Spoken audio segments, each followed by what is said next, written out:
Hello, everybody, and welcome to ASPPH's Career Spotlight, Collaborative Biostatistician in Public Health and Medical Research. Today, you'll have the opportunity to hear from our wonderful presenters, and you'll be able to ask questions using the Q&A feature. Just submit your questions here, and we'll save some time at the end of the presentations for us to answer some audience questions. We have two great presenters today, Lambo Yu from the Ohio State University and Jeff Pan from the Ohio State University. And we will get started with Lambo. Thank you so much for joining us today. We look forward to this presentation.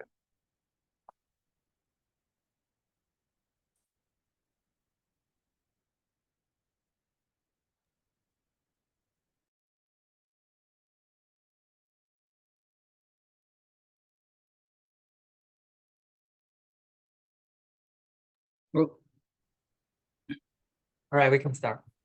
Good afternoon, everyone. My name is Lambo Yu. Joining me today is my colleague and friend, Dr. Jeff Pan.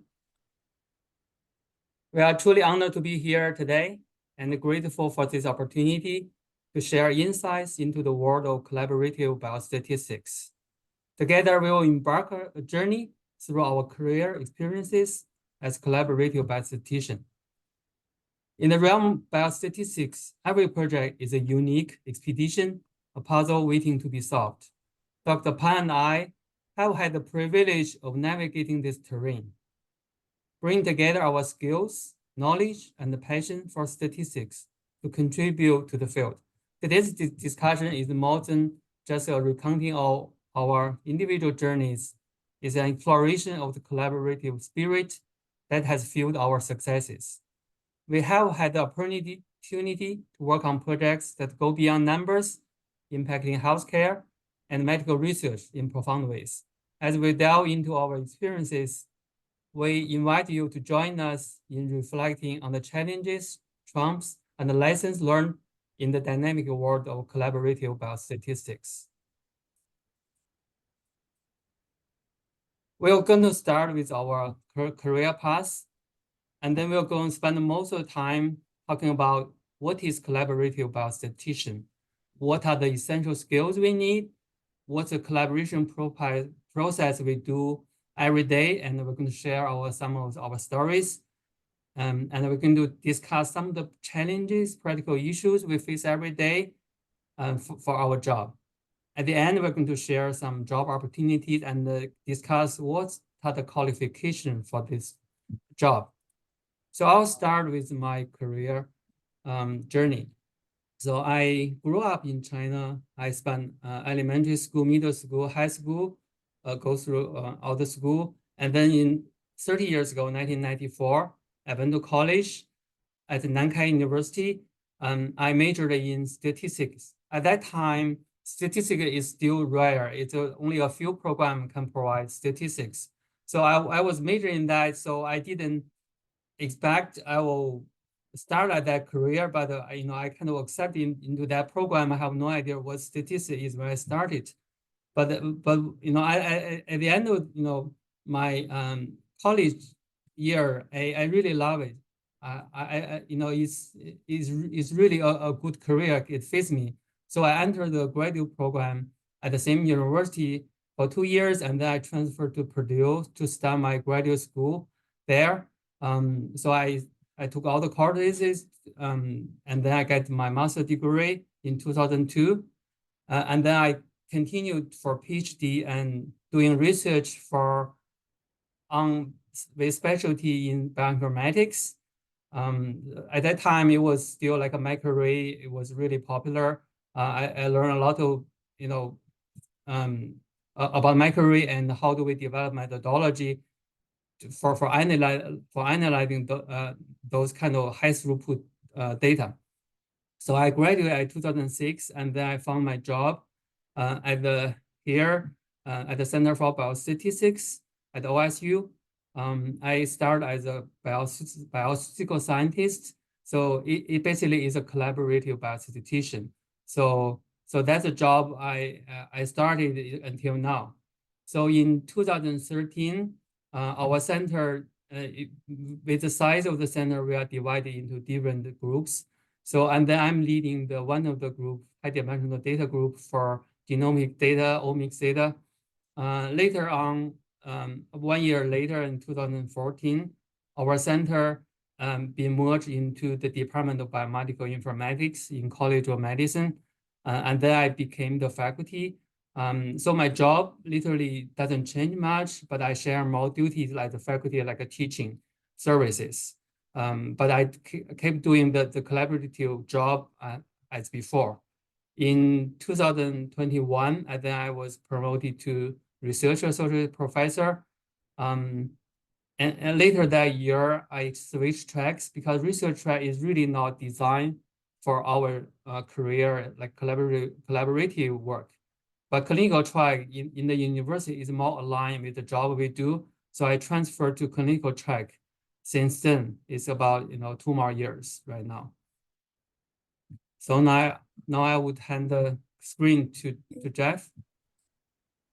Hey, and great to meet everybody. And I found out we have more than 60 people here. As nice to meet you all. As Lianbo said, biostatistics or collaborative biostatistics is a wide different spectrum. And Lianbo and we have been here for more than 15 years together in the same department, same group. We actually have a very different kind of how we came here. For me, I was my undergrad was engineer. I was an engineer being in the field for a few years. And even my master is still in engineering. And at that time, I took the stats courses. I like the stats. I transferred to stats back in 2002. So late in my early 30s. And then I finally merged into the stats. We joined the center. I joined the center a little bit late than Lianbo, but eventually we all goes to the faculty track instead of biostatistical scientists or the kind of research track. And both of us currently are both the faculties in the biomedical informatics as well as the courtesy faculties in the College of Public Health, specifically for the biostats.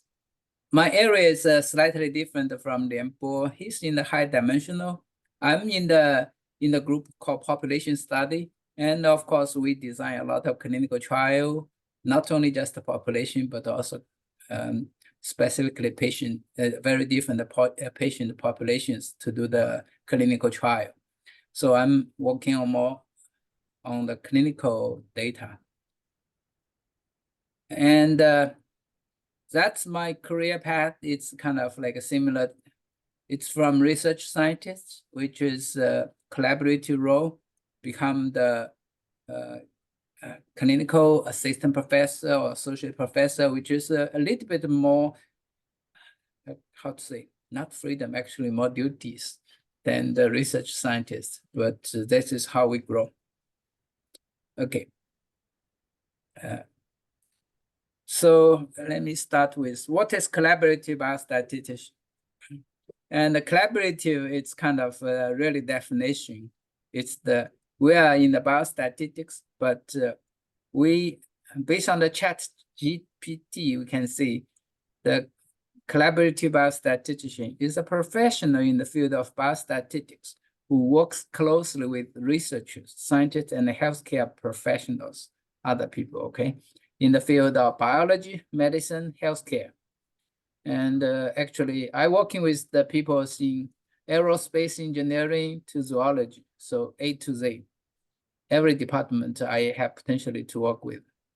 And for the collaborative statistician, we provide a statistical expertise, support the design, analysis, and interpretation about the experiment.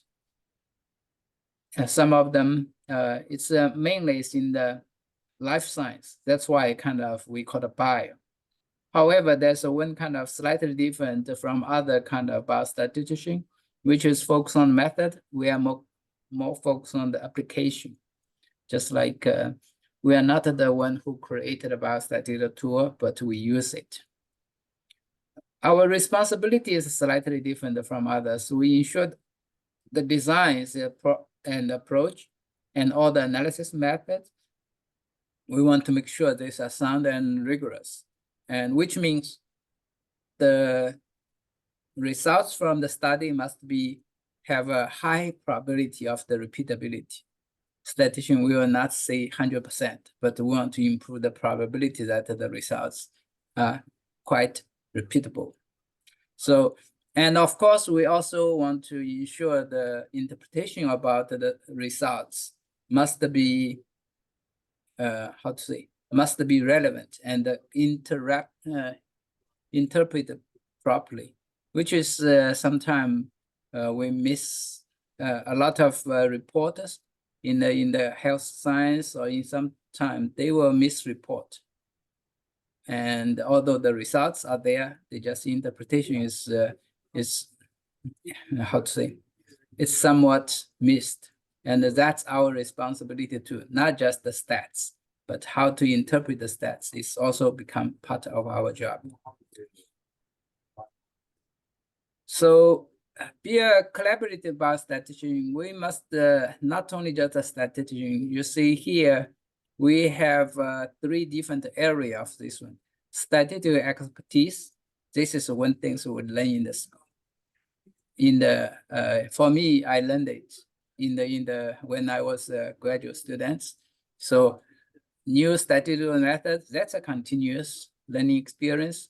Literature review, coding, all those statistical analysis things, they are all most of them I can learn from the school.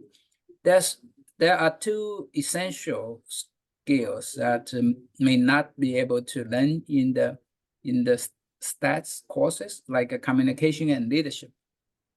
Both of them actually is a lifetime skills, which is like how you communicate with others. Of course, this is your personality sometime. It's not just the stats, but also the clinical domain and knowledge, which is somewhat challenging for me as a biostatistician. I working with the physicians, they have many different drugs. And I honestly, to this days, I still had a time to pronounce the name of the drug correctly, okay? Not to mention a lot of disease names, which is always for the statistician. We normally click what is X, what is Y. And when we define what is X, what is Y, in the model is just X equal to Y or something like this, right? But this one, however, when we try to explain the results, we must able to be translated back from X and Y to a scientific related questions. So that's why we must have the clinical and domain knowledge to be able to do whether our conclusion or the results are applicable to others. Those 3 skills, it's I would say are very essential for us to be successful, to be able to talk to the others. So we are constantly working in other people's backyard, but we have our own expertise. So this is collaborative biostatisticians we want. And so, yeah, this is previously I discussed what's the skills we want.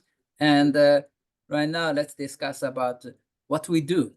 Okay, what we do actually, be a collaborative biostatistics, we're working on many different projects. And most of our projects, we normally including 3 different stages. The one thing is the first one is the initial collaborative phase. The initial collaborative phase, it's like initial meeting with others. You must know what are their scientific questions they want to do. And sometimes we have to dig around what is the background, because our ultimate goal is try to translate the scientific questions into a statistical questions to be addressed. So that part is always one of the challenges we needed to the personal skill to understand what others are doing and willing to kind of help them discover what they want to do. And also we needed to the domain knowledge to understand how can be properly transferred to a statistical questions. We normally want to brainstorm with the study teams to see what's the hypothesis. Hypothesis, the statistical term, is very different from the domain experts. And even we talk about what is outcomes, what's the data, what's the feasibility. All those things is kind of like things we want to transfer from the statistical knowledge, statistical experts, or statistical term definition, smoothly related to the experts or the collaborators. And we normally need a lot of material to read. Not like lawyer. Lawyer will read a lot, but we just read as little as possible, but we read a lot, okay? So we want to define what is the kind of primary, what is the focus, what is the things. I think the fourth point, the objectives, study design, hypothesis, we must clarify before we do anything else. There's a famous term called, it will always better to use approximate answers to an exact questions rather than use the exacted answers to a wrong questions. So we must first set the questions right and set the study design can answer that statistical questions. So this is a lot of term we call the initial collaboration phase. Besides this one, let's go to the second phase, which is the things that is we are doing things in our house, okay? We want to like the statistical analysis plan phase, which is normally we do away from the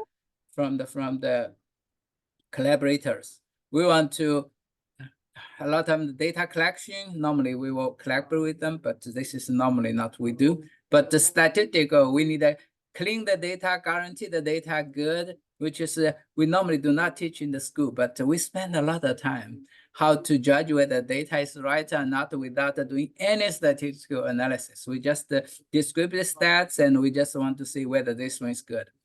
And at the same time, we want to do a statistical analysis plan that other statisticians we may able to follow.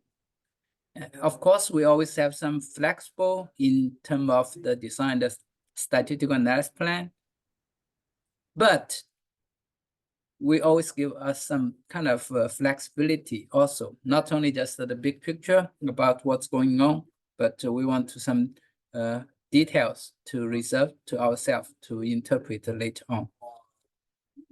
And this is the part, the stats analysis part we want to kind of really focus on. The last one is beside the data analysis, once we're done, we also needed to dissemination. In the school, we talks about the stats expertise to select the proper tool to do the analysis. The dissemination phase actually it's kind of the last process, which I also spend a lot of time. Recently, I just like spend one day try to review the papers before we got submit, because I have to get all the not only the stats but the interpretation about the results are sound. So sometimes we need additional analysis. So we also need to be performed to answer some of the additional questions.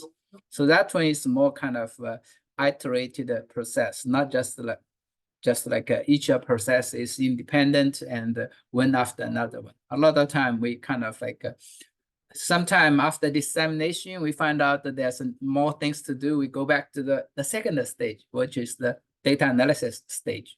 So that's kind of like roughly the three phases of the collaboration process. I will say, yeah, other than the second phase, mainly rely on the stats expertise. The first and the last phase, both of them require extensive knowledge about the domain knowledge as well as the communication skills. So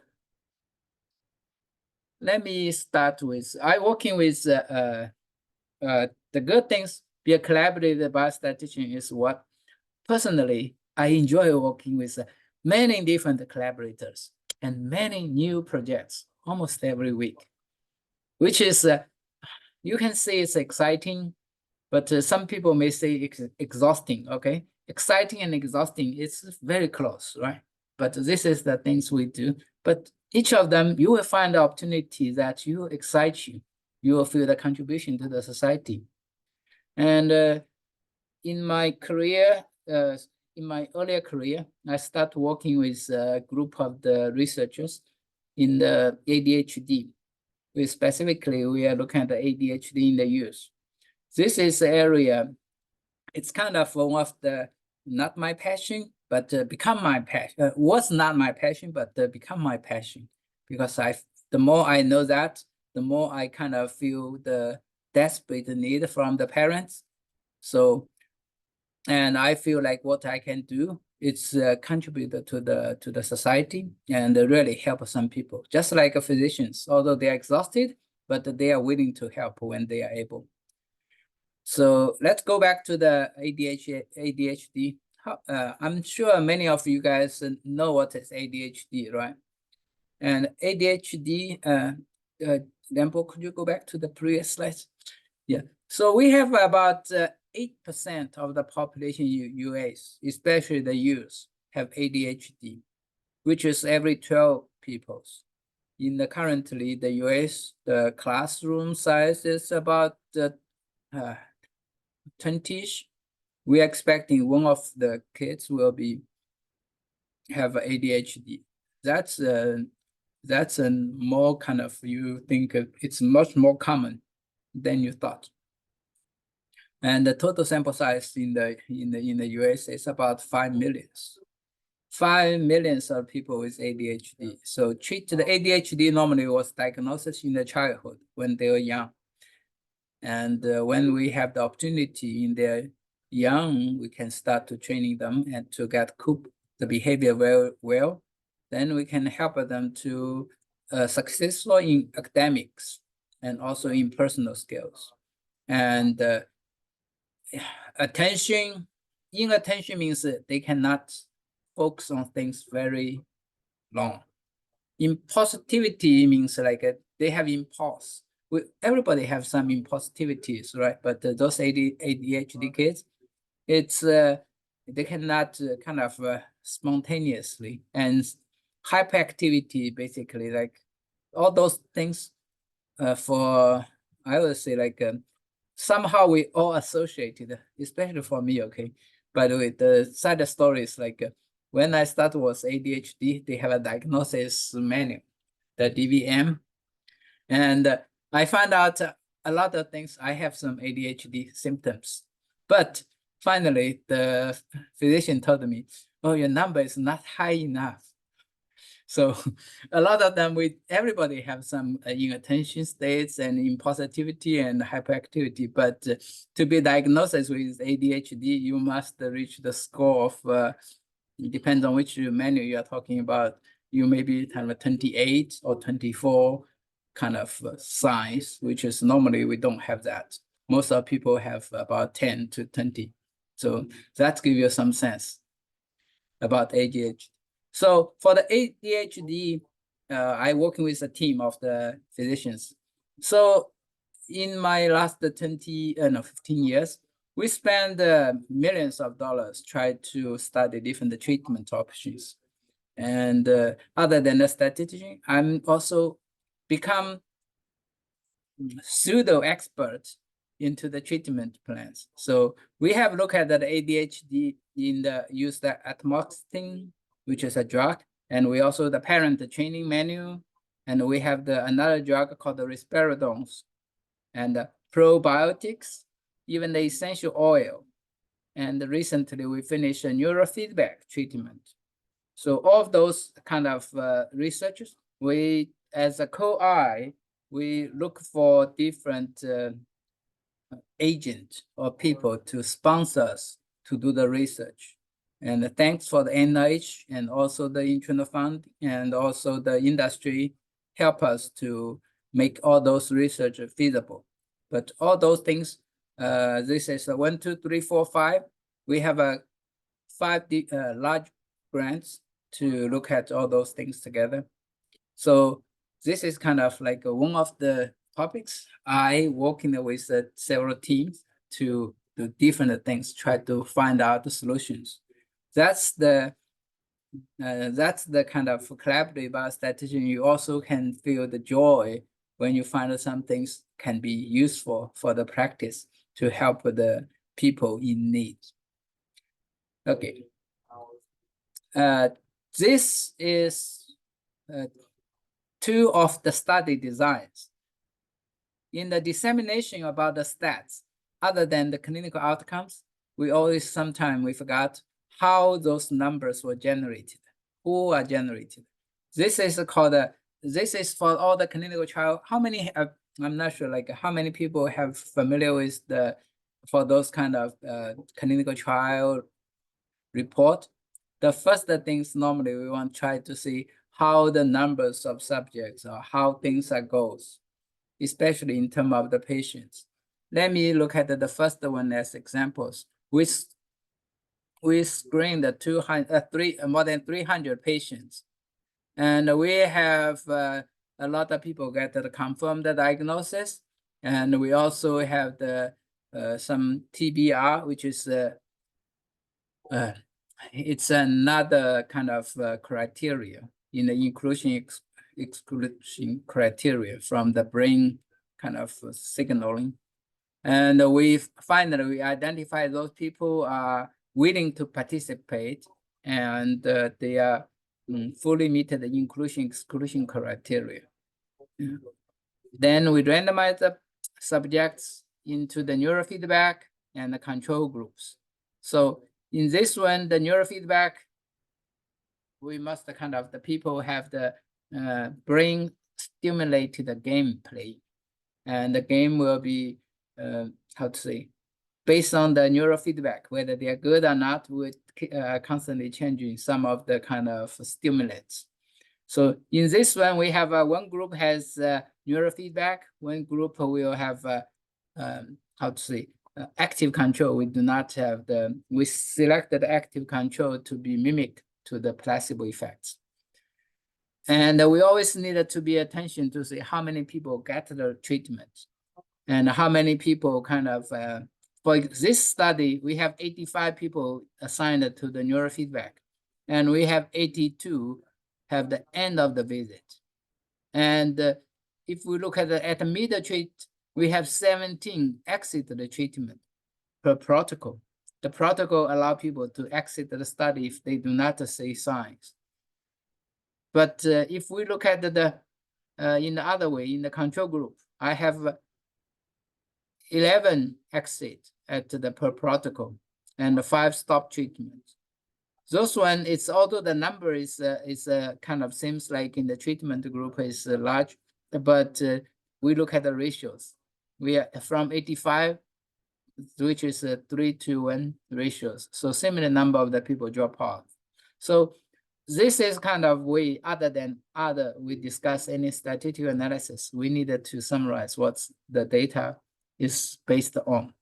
So this is one of the kind of we call the kind of clinical trial the stand output to see what data is. I'm not sure how many of you guys, how many already in the public health domain have seen the clinical trial, but this is kind of every clinical trial you will see that before they present the statistical results. And this part is not, you don't need too much statistical knowledge to generate this one, but it's important for you to interpret your results later on. So, and the right one is another studies. And both of the studies, I have the reference, although I probably put the reference in the wrong order, but both of them, we have completed both of the studies, and both studies were published in the JACAP, the Journal of American Academy, Child, Adolescent, and Psychiatry, which are very kind of top tier journals for the psychiatry, for the kids. And with very high citations. We have hundreds of the citations from those 2 papers. So what we do as a statistician, I really kind of feel help the other people to understand how we can choose a better treatment for those patients. And that's our be a collaborative biostatistician. This is what our expertise can help others.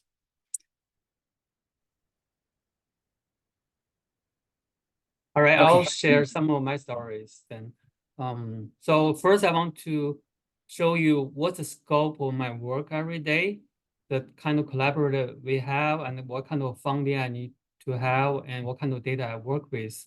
So probably a little over half of my collaborators are doing cancer research. We have a comprehensive cancer center here. And then there are a big group of researchers in College of Medicine, and then the rest, public health, nursing, pharmacy, and food and agriculture. There were not many researcher collaborators, maybe 1 or 2 per year, the kind of project I work on, but majority is from Cancer Center, College of Medicine, from different departments. So I need to, for my kind of job, I need to cover my salary, right?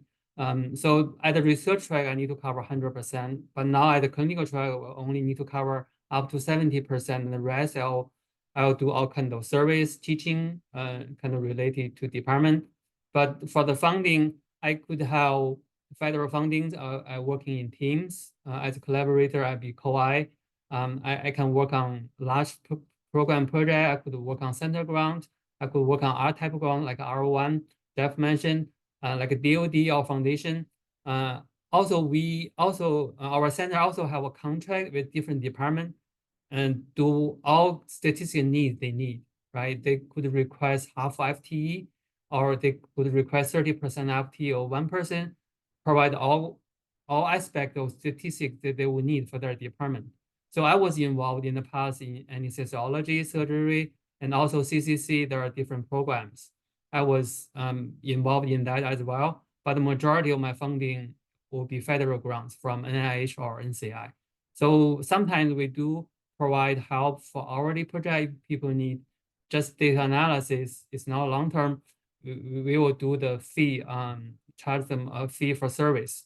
But those are not a lot of work for me at least. But we have other biostatisticians. Some people may do more than me on that part. About the data, so typically we work with like a clinical data or life science data or some public database.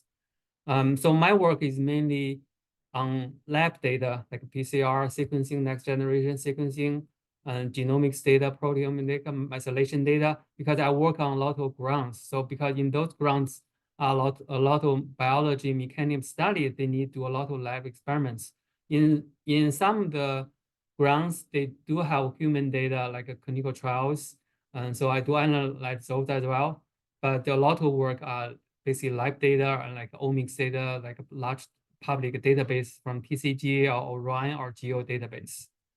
So that's give you an overview of what I do. I want to share a couple examples of my collaborators. So one of the collaborator of the project I was involved since I joined the center in 2006 and until 2018, I was involved in 12 years. That project is a program project.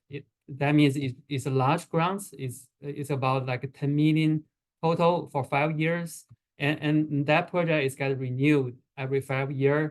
It's competitive renewed. That means you have to put your best to get the funding. And I think after 2018, the main investigator, Michael Lajuri, moved City of Hope. He's the president there for the medical center. And then we kind of stop.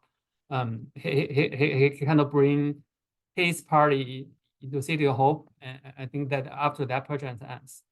And for this program project, there were 4 scientific projects. There were 4 different PIs. They were doing scientific research. Also, in each project, there is a clinical trial component. So we do basic science studies, but also do translational science. It's focused on innate immunity, like a study B cell, T cell, macrophage, MDSC, myeloid-derived suppressor cells. those are kind of innate immune cells. So all the projects study different drugs and how they're going to propose trial for those drugs for treating different type of cancer. So in that program, there are 4 different cores for supporting the scientific projects. So there are admin core for organizing all the activities, and there's a biostatistics core. So we are supporting all biostatistical needs. And there is also animal core for raising animal to do all those animal experiments. There are also some biology EV cores called study extracellular cores, because those are project needs. So different program may have different cores, but biostatistics is always one of them. So it's really important to get funded for a program project. So I was involved at the beginning as a member from 2006 to 2013, and then I became the core director for the rest 4 years. In the course, typically we will have 6 to 7, either master or PhD biostatisticians. We all have different expertise. So it's people like Jeff with clinical trial expertise, people have biology background, and people with master statistician with programming skills. And like I have omics study, had I mentioned the data skills, because all those type of skills are needed for a project, because they propose all kinds of studies. They need all different expertise for statistics. So the main activities involved are like we do hypothesis for formulation, design experiments, clinical trials. We do hypothesis testing, data analysis, modeling, and then we also do data management integration, and also we propose statistical methods for, if there's no existing method, we have to propose new ones. One of the highlights for this project, because there are some trial developed phase 1, 2. One of the trial is successful is because we studied ibrutinib. Later on, that drug was got approved after a successful phase 3 trial. So that's one of the successful stories for this program. Project is funded by NCI for basic science study, and then we translate to clinic. Another example I want to share is I'm working with a CLIA lab. So it's kind of certified by a 3 federal government, FDA and CDC. They were funded like a clinical testing lab for a clinical genomics lab. And the PI is Samik Roy Chaudhary. He's a physician scientist. In his team, he has different expertise, different people in his lab. People have knowledge in genomics, cancer biology, bioinformatics, medical oncology, and pathology. I worked with them for about 10 years. I was involved in all kinds of collaboration process we just talked about. I have routine meeting with them. I was in all their PhD student dissertation committee members, providing guidance. And so I have a regular meeting with the students as well. So some of the highlights for the lab, for the CLIA lab, what they do is to develop clinical assays, basically for trials, for enrollment of like an immunology trial or some cancer trials, because they need genomic testing. So one of the is using like a liquid biopsy for rapid testing. The other is microsite instability as a marker for people eligible for the trial. And also they're using autopsy to study tumor heterogeneity. They study the evolution of tumor starting from 1 until they spread it into different parts of the body. They study the history of the tumor development in the human body. So that's really useful. We build the trees and study the kind of developing computational methodology to build the trees and see how the tumor did kind of develop into different clones. So in our job, we do have a lot of challenges since we are involved in different phases. And the most important, I would say, the data collection part is really important to have really a good quality data at the foundation for any analysis. A lot of time data were just collected in Excel. So they were not well labeled, and there were, some are numerical, some are categorical. They were sometimes is not really consistent annotations. like missing data, how you denote the missing data. Do you put a word, do you put the numbers, or do you put it at the blank? So we need to have a standard formatting, how we enter the data. And once we enter the data, we need to log the data for analysis. We cannot just change the data randomly. So that's the data we all agree on with the investigator and us. That's the final data we work on. But maybe once in a while, they have something they need to update it, but we would like to have a great data to start with, and then later on maybe we need to go back to revisit the the updated data. Particularly, we need a good quality data, and we can provide data format instructions. And reproducibility is another important areas. A lot of journals require your standard process or your deposit your data or your code, share with people so people can reproduce your work. So we typically use R Markdown if you use our language, and it has all the documentation and all the coding together. And also we need to do version control because we could change the program by daily. So we need to have a way to tracking the changes. So presenting results, there are also a lot of challenges. I don't want to spend more time since we already discussed, earlier. Also, time management is the key. We work on multiple projects at the same time, so we need to arrange our time efficiently. To get the job done, we need to set some priority, for project with deadlines and those kind of things. I will also how we communicate with investigator for all different kinds of projects. We need to be efficient. A lot of time we need to have meeting summaries because we will forget. If we meet people, we don't work on it, we will tend to forget. So we need to have a good strategy after the meeting, how we summarize, how we set up the expectation, how we work with people. So we all agree on what things they want to be done. If they're reasonable, because sometimes we need to use our strong voice. If people just kind of fishing expeditions, we need to have a goal, or either we just purely do exploratory. We need to set up different categories. If we just do hypothesis testing, we have to do it formally rather than exploration, right? P-hacking. A lot of times, the things statistical matter may not be feasible. So we need to deal with all different things to convince the investigator. We may try different ways.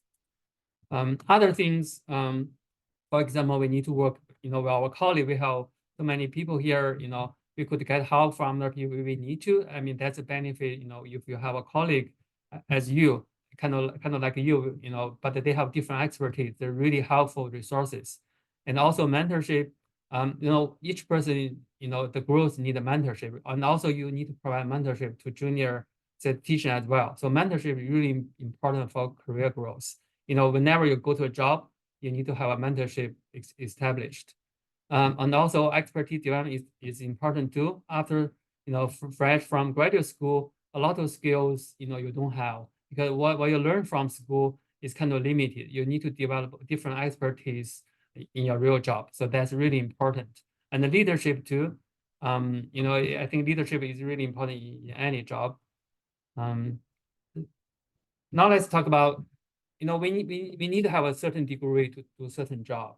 I think getting out of college, I think it will be challenging to find a job for statistics, to do the job we talk about. Typically, for at least in our center, we all have at least master's degree or PhD degrees. But which degree you want to have, it just depends on what kind of work you do or you want to involve. You want to be involved in all stages of research studies in design. Do you want to be a faculty member? Do you want to teach students? So if you just want to be involved more heavily in research design, develop new ideas, working in a team for large grants, you need a PhD, and especially for teaching, you need a PhD degree as well. And also typically for PhD, they will, they can get their own funding. They can write their own grants doing their independent research, and And along with that, they will publish first author paper for your methodology research. It just depends on if you really want to involve in novel methodology research, or you want to be teaching or doing like high level designs, you will need PhD degree. But to do the job, doing analysis on some of the design, master degree will be fine. It's just up to you what kind of stage you want to be involved.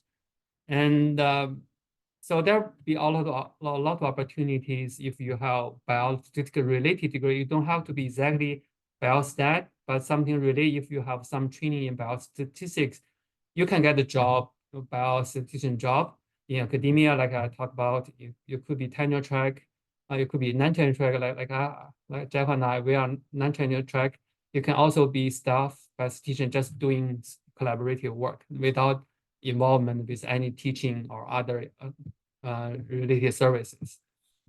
Or you can go to pharmaceutical company to do trial design or preclinical studies. You can also develop methodologies. You can also do management. You can go to government, ODH, CDC, FDA. They have different type of jobs for stat related jobs. Especially FDA, they're going to hire a lot of statisticians for reviewing what pharmaceutical proposal design, clinical trial design, going to have a really stringent process for trial approval. And also there's some consulting companies, biostat consulting related job, like a VStat or Berry Consultant. So Berry Consultant is clinical trial, especially clinical trial design. So VStat do a lot of survey analysis for a lot of companies. So this is not all of the opportunities, but I think I just want to point out the major opportunities. I mean, those has a lot of companies or agencies, academia, university. There are a lot of available, but there will be some other industry like banking, insurance. They also need a biostatistician. Almost every every job they need this data analysis, right? They need like a data science, right? Like a Google or Apple, they need data science. There is a need for biostatistics for doing data science, and AI.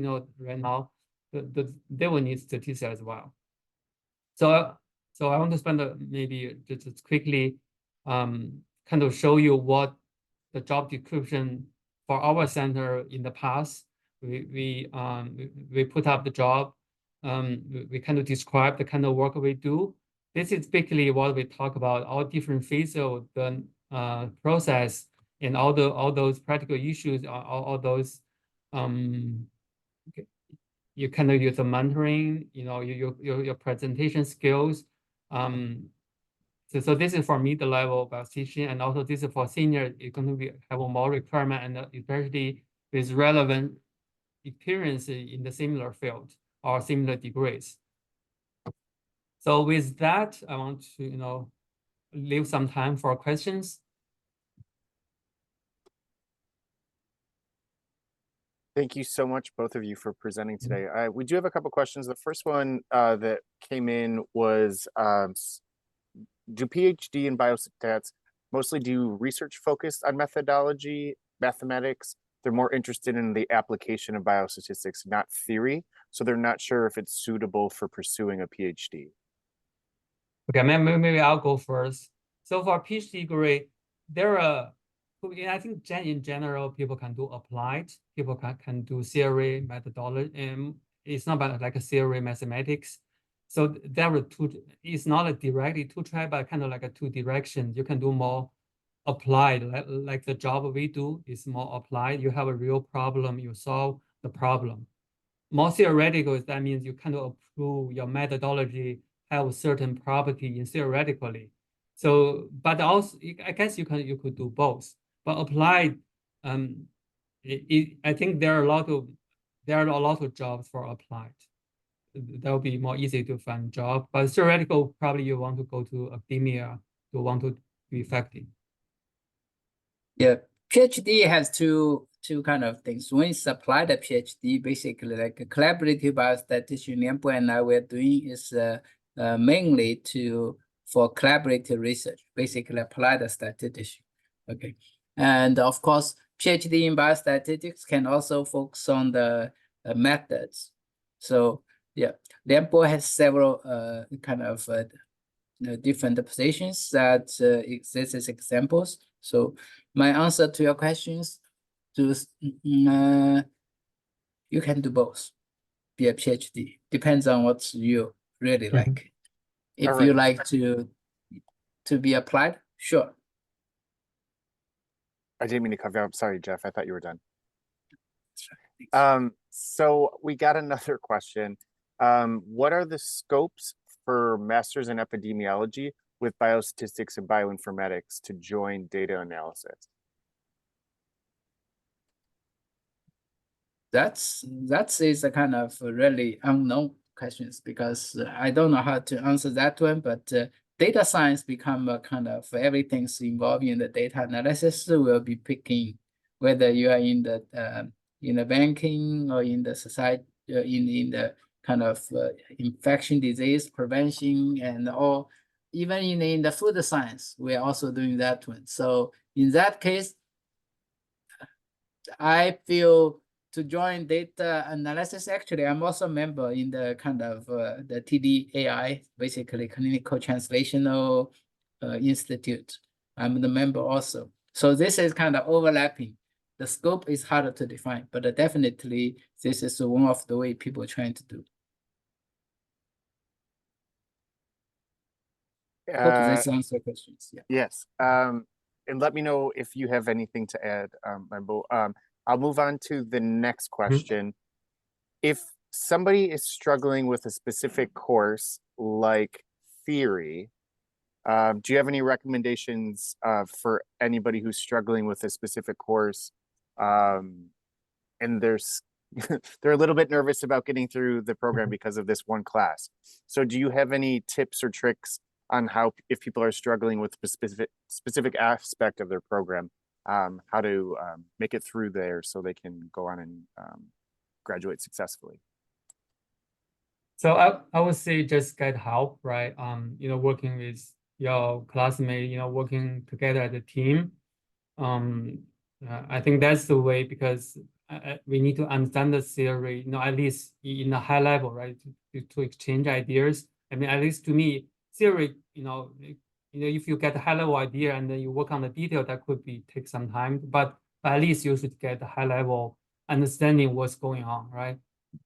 To at the foundation, and then you can go to the detail to prove, using formula, but at least you need to understand what's working in the behind, I mean, that's my thinking. Yeah, my opinion is like, don't worry about that one, because we don't need have to have an A to pass a course, and a lot of time we only need a B.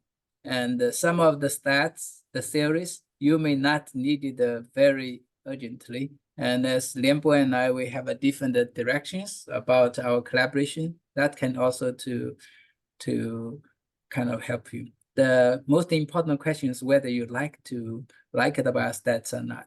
When theory, honestly, I'm not. I only got A- for my theory class. Sometimes they don't even know your grades, right? When you're applying for jobs, no one's asking you what grades you got. No. So no, just get through it. Just to get through it. I don't think, when you go to job hunting, I think people ask you a transcript for PhD, because that's not important. Yeah, I've never applied for a job where someone asks me for my grades, but still do well in school. But just don't let it stop you from ultimately achieving your goals. We got a bunch more questions. One of them is, what's more, and I think it depends on the job, but what's more important, experience or education when you're applying? So the question is, when applying for a collaborative biostatistician job, is research experience or industry intern experience more important? I would say research experience. Industry, normally, I'm not sure, because for us, we're in the research. So and also, to me, I think, sorry, should I have to finish? Go ahead. Okay, so to me, I would think what kind of thing you do, right? Either is in research or you do industry. So what kind of analysis you were involved to, what kind of modeling you do? Do you understand what you do? What kind of skills you learn? I think that's the hard skills we are looking at, no matter what kind of experience. We just need to understand, if you have, compared to other people from school, you have a better understanding, you have a better opportunity to analyze, to use those tools.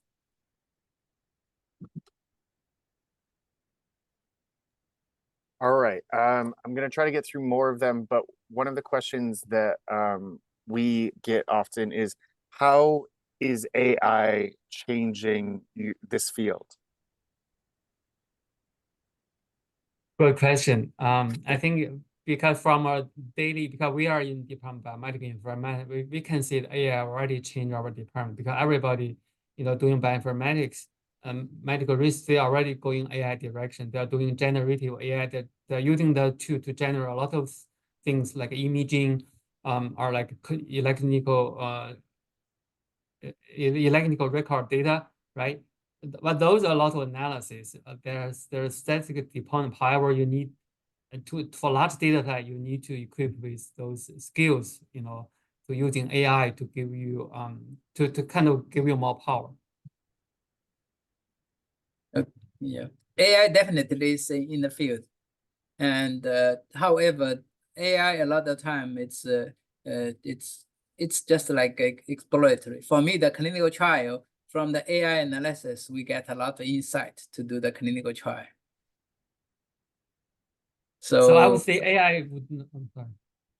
Go ahead. AI will be a good one thing to do, because we want to use the AI to predict who likely will benefit from this treatment. So I would say AI would not replace statisticians. They can help you do coding, but all the thinking process, all the design, to solve the unknown problem, I don't think AI can do that.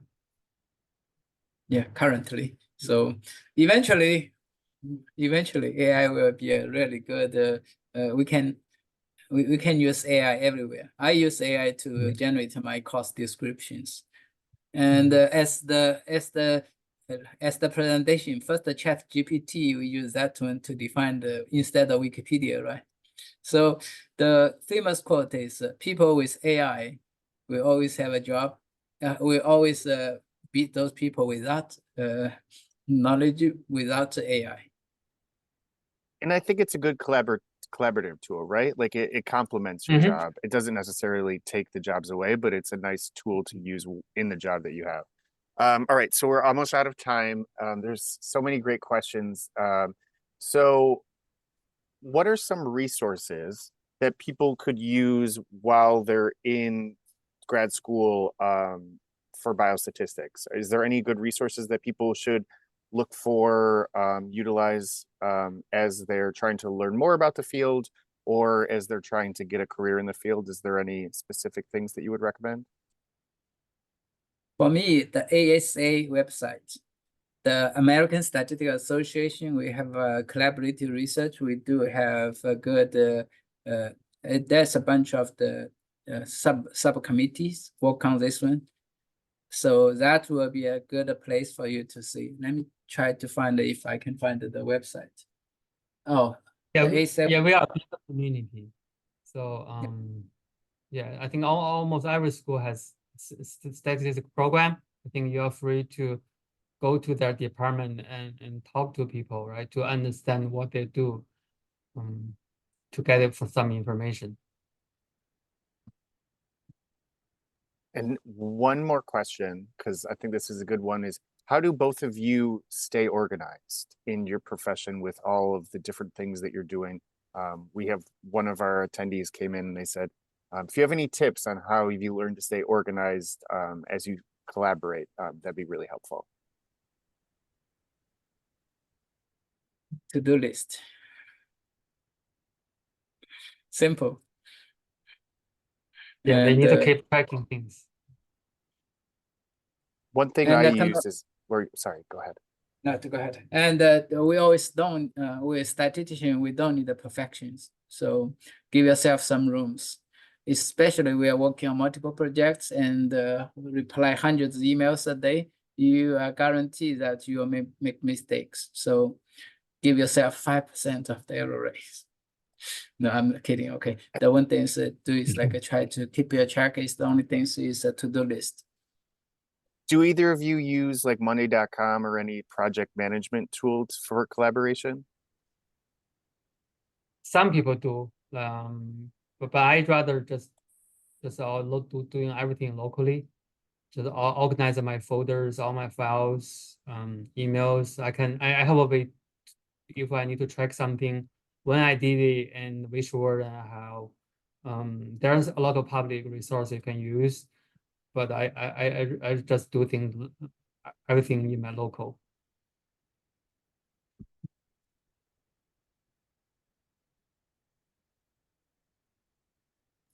Sounds great, everybody. Well, we're a little bit past the time, so I just want to thank you both for presenting today. This was wonderful, and I really, really appreciate your time and your expertise on this topic. And for all of you who joined us today, thank you so much. This has been recorded, and we will post it on the event webpage. And we will also hopefully we'll get some more resources and post them on the event page as well, so that you'll all have access to them. Thank you all so much, and have a great rest of your week. Take care. Thank you. Thank you, everyone. Bye-bye. Bye.